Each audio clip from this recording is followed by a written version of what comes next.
I am the Tofu Golem. Please enjoy the video. You begin by launching Task Manager now.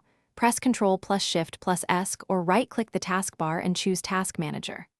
Once open, you head straight to Processes to view real-time CPU, memory, disk, and network columns. Make sure to sort by the column that matters: CPU for sluggish apps, memory for leaks, and note the top consumer. This first step isolates the issue quickly so you can decide whether to end a process, check its service, or investigate software behavior. Once you identify a suspect, switch to Details to see PID, session, and exact executable name. This helps distinguish similarly named processes. You can right-click any entry to open file location, create a dump, or set priority. Choose carefully, because changing priority affects responsiveness system-wide. Also open Performance to correlate spikes across CPU, memory, disk, and GPU. This explains whether one app or system services are the root cause.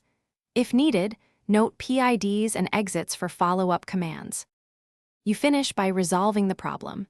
End a single process with end task for a user app, or use end process tree if child processes persist, but avoid killing system processes. Once done, disable problematic startup entries in Startup tab, update or reinstall the app to prevent recurrence, and reboot. If issues persist, boot into safe mode to test and check Event Viewer for error codes. As a quick troubleshooting tip, if Task Manager itself is unresponsive, run sfc/scano or use a clean boot to isolate conflicts. Thanks for watching. Consider subscribing if we helped you today.